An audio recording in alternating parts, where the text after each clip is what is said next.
Hello and welcome to the Voice of Intuition podcast. My name is Susan Jane and I believe that trusting your intuition is the best way to live your life with meaning and purpose. Each week you will hear about how you can connect, develop and trust your intuition through the wonderful array of guests we have on the show and my own personal experiences. Join me to understand how your intuition can guide you towards a life full of meaning and loving purpose.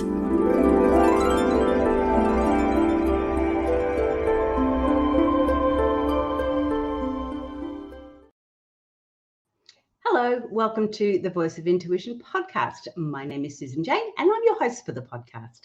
Now today we are talking to Blair Abbey. Now Blair has 100,000 books out. No, well, actually, he hasn't quite got that many, but he has got a lot of books out, and it's all about meditation. Now, why is meditation so particular to Blair? Well, because of the situation and the circumstances that he went through, meditation was basically his savior. Meditation was the way he got through it. And we're going to talk all about meditation, but I want to get the understanding of why someone would turn to meditation, why somebody would follow this sort of path. There has to be some sort of reason behind it, because we don't normally just turn to a different way of life without some sort of catalyst. And yes, we know all about that, and we're going to talk all about that side of it too. So I want to bring onto the show Blair. Welcome, Blair. Susan, how are you? I'm so glad to be here. I've been looking forward to this. Oh, thank you. Yes, it's been a long time coming. I had a lot of people booked in, and so we've had to have this extended period of time, but yes. I'm really looking forward to it. Look, I was talking to you before we came on the show, before we started recording. And one of the things I do have not an issue with, but one of the things I wanted to go a bit deeper in is meditation. And the main reason is I have a lot of guests on the show, and a lot of them say, oh, yes, I did this and I did some meditation, I did some this and did some that. And they seem to brush it off.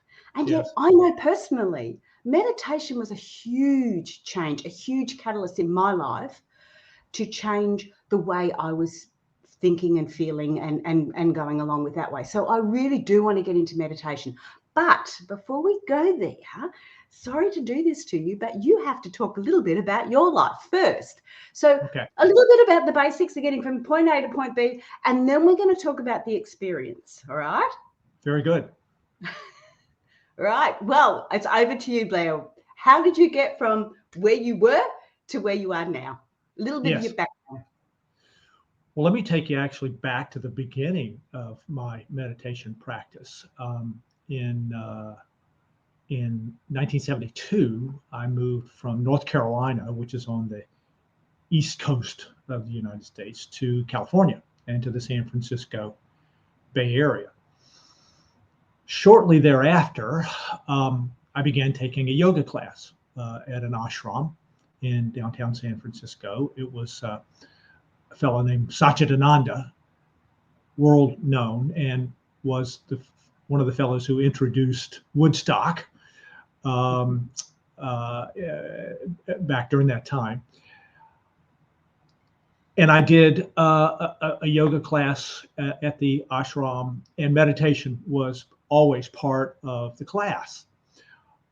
I've been doing yoga now and meditation for 45 years. I've continued the practice from the time that I began doing it all the way back more than 45 years ago. And it's been really valuable.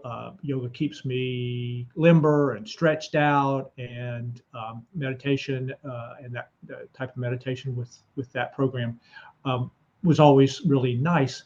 However, my real breakthrough with meditation came a little more than 6 years ago, when I had moved to San Diego to take a large promotion with an organization as assistant state director. Unfortunately, I found myself in employee hell because my boss was, to be generous, a psychopath. She was abusing employees. She was mishandling funds. She was running the program into the ground. And she was talking about blaming me for all of that because it began to come to light that there was a problem. Well, all of those things were just unacceptable. And so what I decided to do was a whistleblowing and reported what was going on to the higher ups. An investigation was done. She was fired, but they fired me too. They said I was a troublemaker.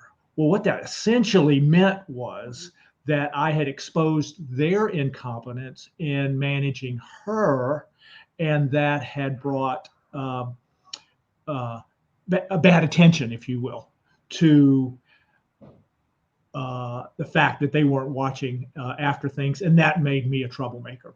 And apparently that happens to a lot of people who do whistleblowings.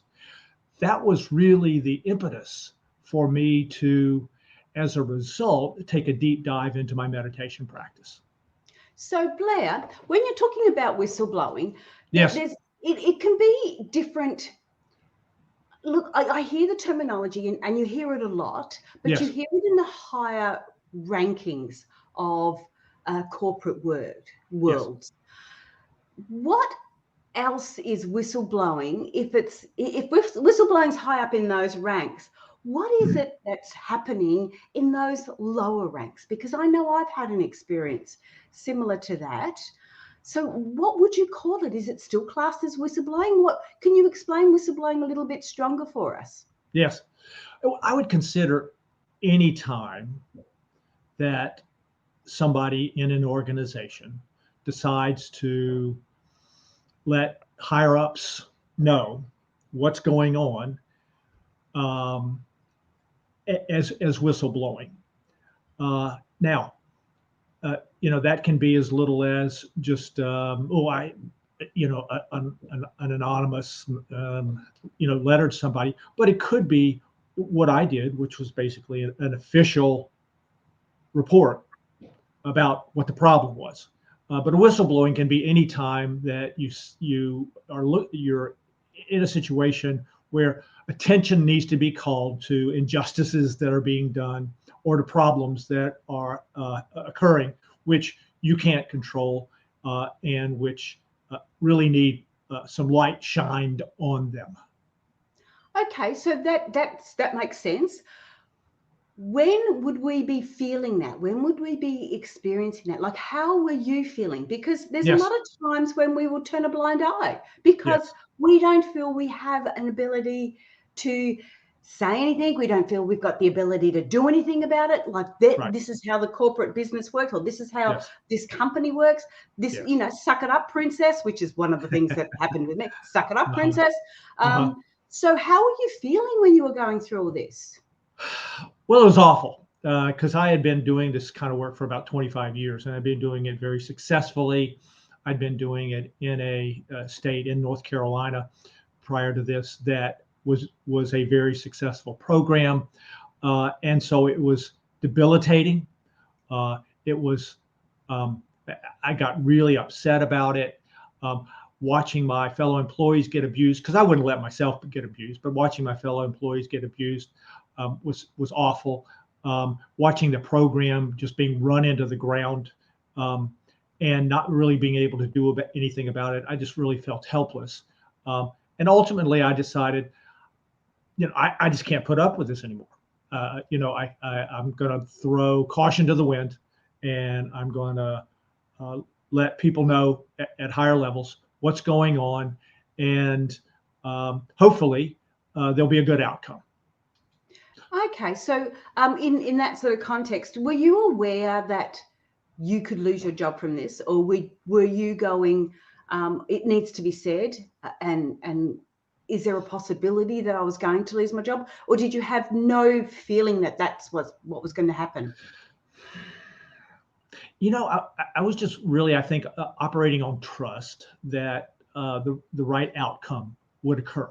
And I thought the right outcome was an investigation and she would be dismissed. But I really didn't consider too much whether this was going to cost me my job or not, because I was in a situation at a junior college where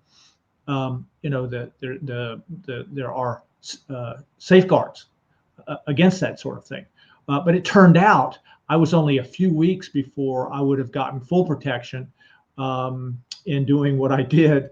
And that's the thing that ended up exposing me then to being dismissed as well. Okay, that I understand. So if you were there a bit longer, you would have been a bit more protected. Yes. But when these things are happening and they're against your morals, or you know that they're not right, it's Yes. really hard not to say anything. And I know in my situation, I was head of administration for a college, and I had my boss, and this was more of a moral thing. He was having an affair, and it was like in front of everybody. And Yes. I knew his wife and his young children. I didn't feel I had the right to do the whistleblowing. I didn't feel I had the right to judge whether what he was doing was right or wrong. But I couldn't stay there. I ended up getting another job. So I basically lost that one and ended up having to go right down to the bottom of the ladder again and start as a receptionist, which was really, really disappointing, that part, having to start like that. But it's again, when something goes against you and you're feeling it in every way in your body, and you're watching people that you know be abused in front of you, you've got to say something, don't you? I think so. I mean, I tried to do a number of things to bring some correction to what was going on, and nothing that I did turned out to be helpful. And it was definitely headed in the wrong direction. And the fact that she was beginning to make noises about blaming me for all the problems that occurred was really, I think, the last straw that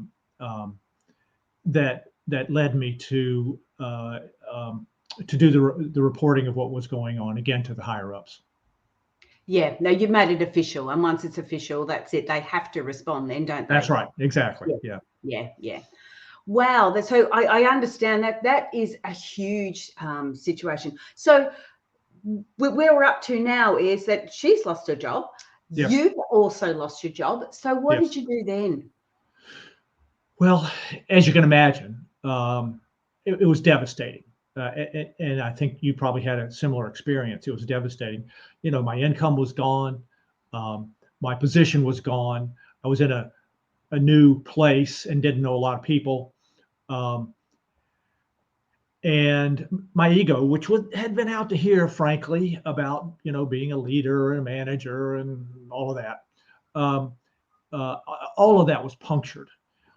And I decided that what I would do, would be to look for other opportunities. But really, what I did for therapy was to begin to write, to journal.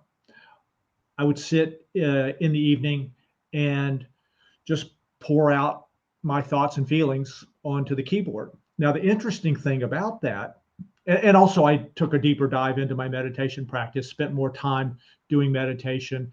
And the combination of those two things had an interesting thing occur, which was what I am now calling soul contact, where I began to get a sense of soul or higher consciousness as being a part of me, which I had really never accessed prior to that in any of the other explorations that I had done. There were times that I would sit at the keyboard and I would write, and I would begin to get a sense of spirit just kind of flowing through my fingers onto the keyboard and onto the screen. And there were times, frequently, where what was flowing onto the screen really wasn't my normal human mind generating the ideas, the concepts, and the material that I was pouring into this journal that I had started. And it began to be clear that what I was having was an experience of illumination. Okay, hang on a minute. Hang on a Yes. minute, Blair. Hang on. You're going too fast. I want to. Okay. Right.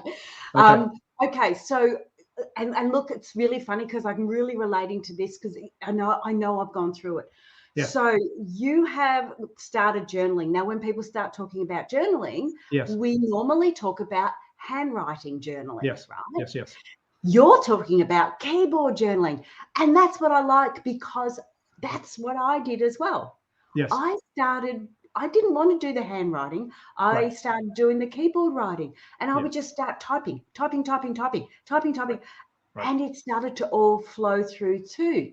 Yeah. So that was your first big step, wasn't it? Like you were doing your meditation, Right. and we're going to talk a bit more about that. But one of those things was journaling and how important that is, because I see journaling, and I'll get your opinion on it, but Yes. I see journaling as an active meditation, not a passive meditation, but an active meditation. Yeah, I think that's true. Absolutely. And that's when I started writing my book because of all that.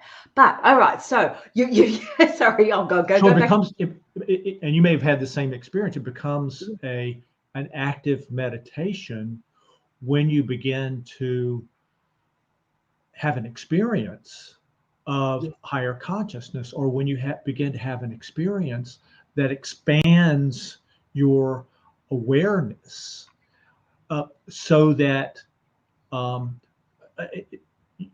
you have a sense that something else is happening besides that you're writing, but there is the spirit is involved, and that there's a movement that begins to happen, that's in a way kind of mind blowing.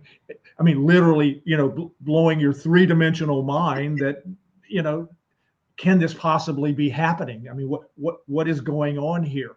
But it doesn't take very long to begin to trust that, because I could feel it was a part of me, but it's the higher consciousness part of me, or the soul consciousness of me, that I began to have contact with, and that began to flow through me and began to flow into the keyboard. That's exactly right. It is, and it's that feeling. It's really, really hard to explain. But you don't know. You know what you're doing, but you don't know what's coming out, what's happening, and you know that there's something else there that's guiding you. One of the things that reminds me of it, and the only way I can sort of get a visual of it, I don't know if you remember the movie Ghost, where she was working with the pottery, and he came in behind her and was moving her hands. That's almost what it felt like. It's kind of like that. Yes, exactly. Yeah. But the interesting thing is that it's a part of you which you've kind of always known was there, but which you had never invited in fully, and therefore it couldn't participate in my life. It couldn't. It was there. It was available. It's always available. It always wanted to be part of my life, but I had never opened up to it. I'd never allowed it to come in. And then once I opened up to it, it just flooded in. I mean, it's just, it was, and the development of the relationship with that part of myself has been an ongoing process now for the last 6 or 7 years. On a daily basis, I have contacts and conversations with that part of myself, which I call High C, kind of a nickname for my higher consciousness. And the development of that soul contact, and the development of that soul contact development, has been very interesting and illuminating, and again, human mind-blowing process. And it kind of got me beyond the chatter that my human mind has had a tendency to do. Yes. Now, before I go any further, if you want to connect with Blair, it is highcmeditation.com. So Yes. then the capital H-I, C. capital C, yeah. Yeah, meditation.com. So you can connect with him there, and he's got a lot in there. He's got these 6 books on there too. We're going to talk about soon. Okay, so I totally get that feeling. I totally get that understanding. Let's just go back a little bit. Okay. Because I want the listeners to know the step-by-steps to get to that point. Because I know I was already practicing meditation. Now, I wasn't doing it a heavy duty. It might have been a couple of times a week. When I first started doing meditation, I'm one of these people that if you're going to do it, hey, mate, do it. Just go and do it. So I did it, and I did it every day for, I started off 10 minutes, 15, went to 20. I would then go every day for an hour in the afternoon before the kids got home from school. So I set myself a time, I set myself a routine, and I started to follow that. But when this all happened, my experience happened, I was not practicing meditation anywhere near that. So I guess, but I did know how to do that. So I guess where I'd love to go now is step back, because you had already practiced meditation before the wheels fell off as well. Yes. Yeah. Can we just go through and what is some nice, easy, basic understandings of how we can start meditation, how we can start to go with that, how we can start to open up and allow us to be able to listen to that spirit coming through? I understand. Well, first of all, meditation really is not mysterious. It's not magical, and it's not hard to do. I mean, it's as easy as taking a breath in 2, out 4, and just sort of sinking into your heart, and having your mind stop chattering for a moment. I mean, it's as simple as that. Some people meditate by praying. Some people meditate by doing yoga. Some people do meditate playing tennis, active meditation, Tai Chi, which I like to do. So there are all kinds of ways that you can learn to meditate, but it's really very simple. Doesn't have to be complicated. A lot of meditation practices, though, are about mind training. And mind training meaning trying to train the mind to be quiet enough to have some space between the chatter. And that can be hard, especially if you want to do meditation for extended periods of time, because your mind wants to come in there and wants to be in charge and so forth. So a lot of the meditation practices are the more formal meditation practices are more complicated and also are about mind training, which can be difficult and can take years to do. What I realized as a result of the work that I was doing in conjunction with my higher consciousness was that there is a more direct path to what I would call illumination, or an easier way to meditate, following a process which I called higher consciousness meditation. And higher consciousness meditation, it has about 3 or 4 steps to it. The first of which is to just say to yourself as you sit down in a chair or sit down on the floor and cross your legs, saying to yourself, peace, be still. And just taking a breath and begin to again sink into your heart. And then step 2 is to say, God, or I like to use the term the all, because God has so many different connotations. The all is, and just have it be an open-ended statement and allow God, Spirit, the all to fill in the space there that you allow for that part of yourself to communicate to you. And it will. Now, it can take a while. You might have to do it 10, 15, 20 times before you begin to sense that, oh, the all is omnipresence. I get that. I can feel that. Oh, I'm one with that. And so the acknowledgement is of the all, letting the all respond, show itself to you, and then responding with, oh, I'm one with that. Sure, of course. The third step is to do another open-ended statement, which is higher consciousness is, and an open-ended statement, or soul is, and an open-ended statement that allows soul then to respond. And the response might be your best friend. Higher consciousness is your partner in life.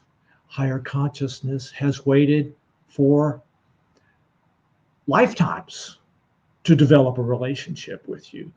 Higher consciousness is that part of yourself, which is the fifth dimensional part of yourself. So higher consciousness begins to fill in that blank and begins to reveal itself and begins to have a relationship with you. And followed it up with, I'm in one with that. Of course, that's a part of who I am and what I'm about. And then the next step is to say, I am an eternal being. All of us are eternal beings. We know that we are eternal beings. We know that this is not just what's going on, this human three-dimensional experience that we're having. So I am an eternal being, one with the all, one with higher consciousness. And then finishing up with illuminate, elevate, radiate. So you begin to get a sense of illumination. You begin to get a sense of elevation of your vibrational rate. You begin to get a sense of, yes, I am one with spirit. It's becoming more and more a part of who I am. And I radiate that out into my world and share that, knowing that it's going to have a positive impact. So it's just a very simple meditation process, but it has a couple of steps that are designed not to train the mind, but to open up to that higher part of ourselves, that higher consciousness part of ourselves that's wanting, to be involved in your life. I love that. Yes. And it makes it takes you on that little journey. So you're not trying to do the whole lot in one big fell swoop. You're Right. doing it bit by bit and you're building up your meditative strength. Correct. That's right. I think I've just made that. That's a good way of describing it. And the more you do it, the more you want to do it. The more you do it, the better you get at it. That's exactly what I found. The more I got to the stage where I couldn't go without it. It was part of my routine so strongly. Yes. And I loved it. And it's a great way to start the day. Mm-hmm. It's a great way to end the day. So I tend to do it twice a day, in the morning and in the evening. It's a great way to kind of get yourself ready to go to bed. It's a great way to help you go to sleep. Now, during the day, I think it's also helpful to do mindfulness meditation techniques or practices, which tend to be just taking a moment, taking a breath, taking a sacred breath, just taking a moment, and just do it once a day. Just take one moment for one day to start with. But again, saying peace, be still is a great mindfulness technique. I offer a bunch of different techniques in my mindfulness book, but there are sayings that you can say to yourself that remind you of who you are and take you out of your normal day-to-day, mind churning activity and put you into just a quick moment of being in the moment and just having an experience. And it's a good saying peace to yourself, peace be still, before you have to go give a big presentation, for example, is a great way to calm yourself down in a meeting that's boring. And mind-numbingly so. Saying to yourself, peace be still, is a way to just settle in to the moment, let it be, look around, see the bigness of the people who you're meeting with. These are techniques that during the day can calm you down, and you might stop shouting at the person who just pulled over in front of you in traffic, and realize that they're human too, and they're in a state of agitation, and they just made a mistake, and it's okay. Forgive them for pulling over in front of you instead of cursing at them. So those are the two things that I do on a daily, regular basis, and it begins to become kind of a lifestyle where I want to be peaceful. I don't want to be stressed. I want to be loving. I want to be natural. I want to be intuitive. I want to be creative. And this is a way for all of those things to occur, and your life kind of begins to lift up a bit. People and circumstances and activities begin to take on they begin to really support your life, and good things and people begin to be attracted to you as a result of your just getting calm, as a result of your vibration going up. The law of attraction says like is attracted to like. So if you're in a higher state of consciousness, you're likely to draw higher states of people, things, and circumstances into your life. If you're, down in the darkness, the tendency is to, unfortunately, attract dark people, things, and circumstances into your life. So it's a way of really altering the quality of your life by rising up in consciousness. Okay, I've got to jump in here because I'm loving where you're going with this. The books that you've got, because you've just basically spoke about them without speaking about them. Okay, yeah, it's true. So you've got a book called The Meditation Book. So obviously that's all about meditation. You've got a book called The Mindfulness Book, and that obviously is all about mindfulness. Yes. The Manifestation Book. Yes. Obviously that's about manifestations. Right. Homage to the Spirit. I love that. I love the name of that, Homage to the Spirit. That's a poetry book. Oh, beautiful. Yes. The meditation journal. So that would be something that we can jot notes down with?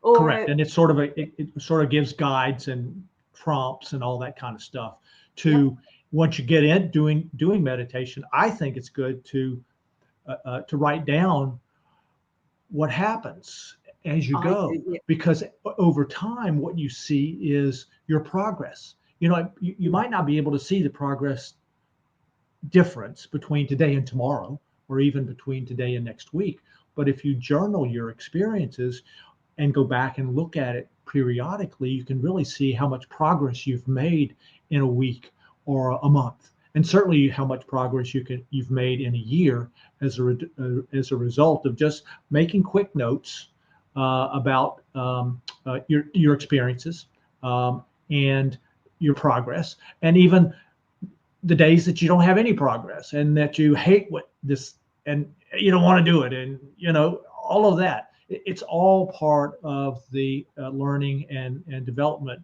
of consciousness process. Yes.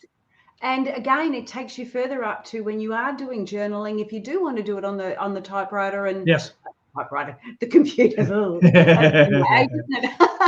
On the computer, this is, you're starting that process then. Yes. Well, exactly. I really like that. And I remember for a little while there, I was writing down my dreams. But to write down your meditation in even dot form, like you said, it makes it real. It makes what you're seeing, what you're intuitively receiving, correct. It makes it concretes it to a certain degree. It does. It really does, because it's a way of, because what'll happen is you'll have the light bulb will go off about something. You'll have a realization about something. You'll understand something that you never understood before. You'll have experiences that are worth putting down on, either on paper or typing into your computer journal. And these are, I've been doing this now for a little over 6 years. I've got 700,000 words of ideas, understandings, realization. I mean, this is really where my books came from, was from just pouring out and letting spirit flow into the keyboard. And the next thing you know, I've got hundreds of thousands of words, and that's what became the real source of my books, was everything that I was writing on a journaling basis. Yeah, because I just love it. But there's one I didn't mention because I want to actually go into it a little bit deeper. Okay. But before I do this, I've got this little saying that I have, and it's like, to pray is to ask, to meditate is to receive, and to visualize is to create. I like that. And it's not necessarily praying, but more about asking. And yes. One of the things I've done with my meditation practice too is if I'm stuck with something, if I'm not sure where I'm going with it, I ask. Yes. And I ask before I go, can you give me some guidance on this? Oh, for goodness sake, help me with this. Sometimes I yell. Yeah. Sometimes I use swear words. And then the key, and I know you know this, the key is then listening. Yes. To the answer. Yes. Not just asking, or not just saying, or even visualizing. I visualize a BMW appearing in my driveway tomorrow. I mean, okay. That's kind of silly.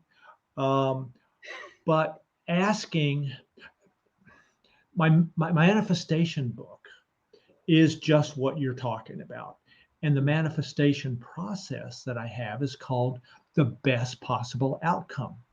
And the way that works is I ask for the best possible outcome as it relates to my podcast session with Susan, pausing, getting a sense that spirit is moved a little bit, something's happened, okay.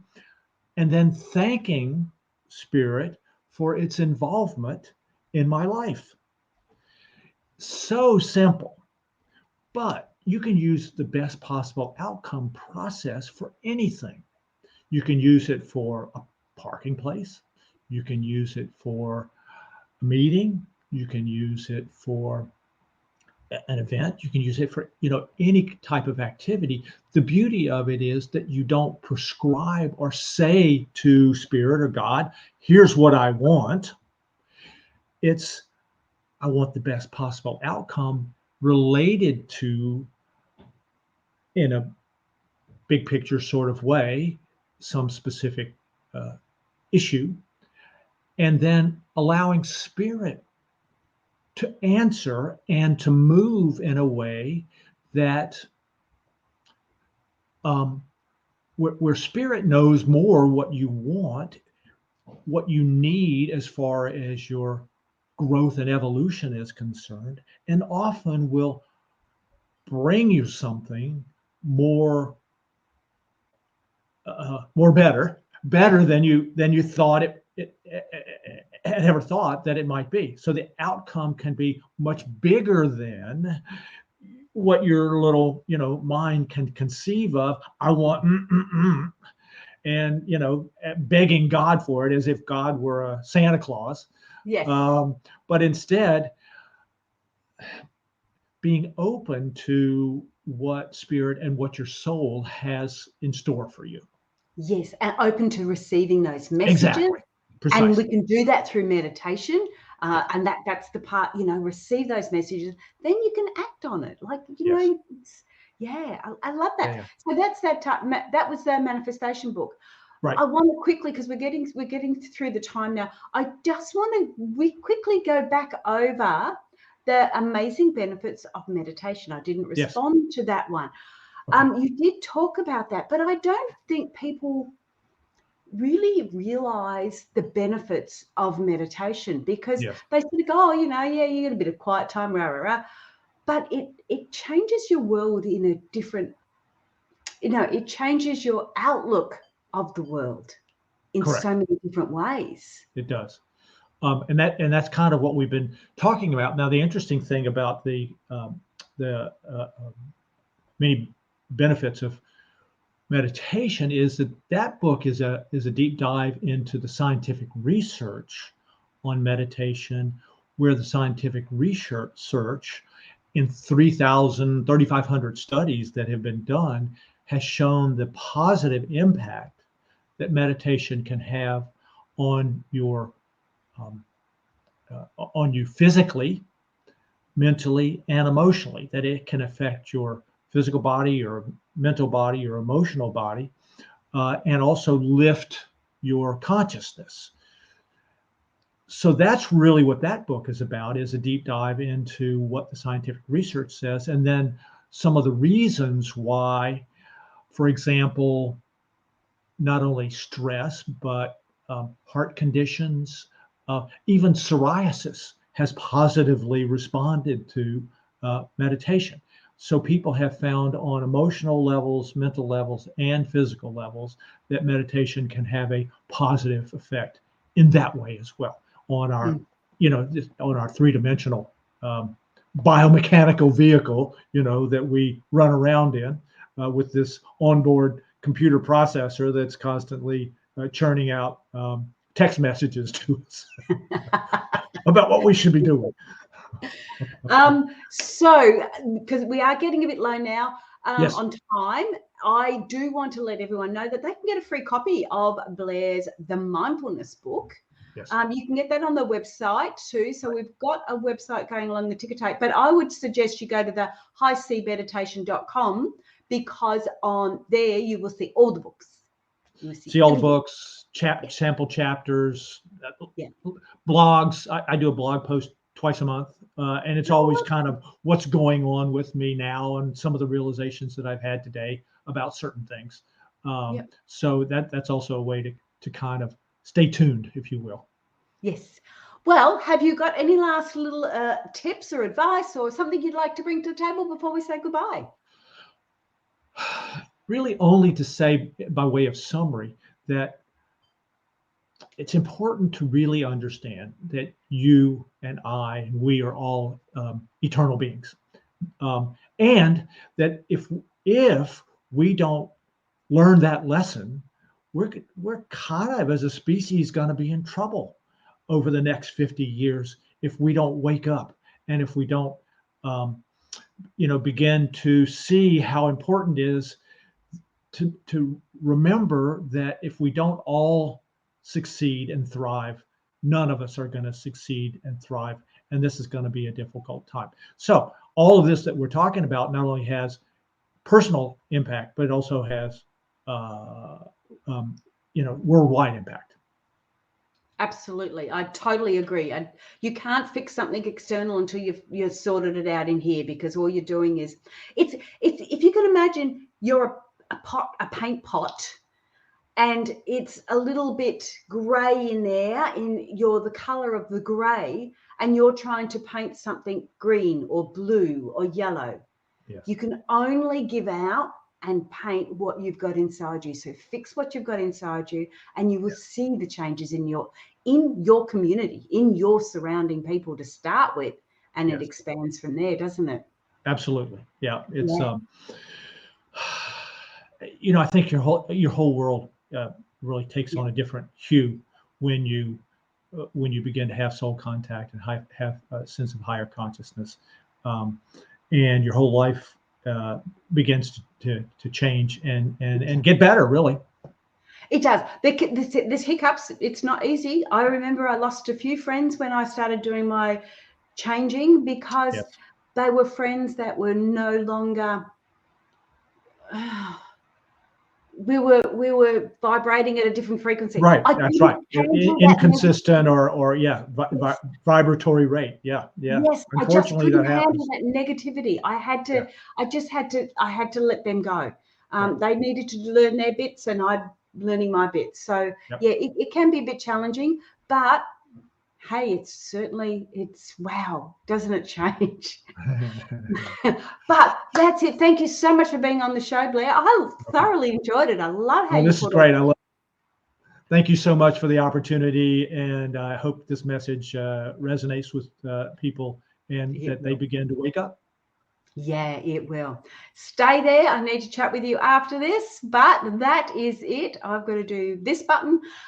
Hey guys, check out the website, highcmeditation.com, and you'll see all these books on there. They're just fascinating.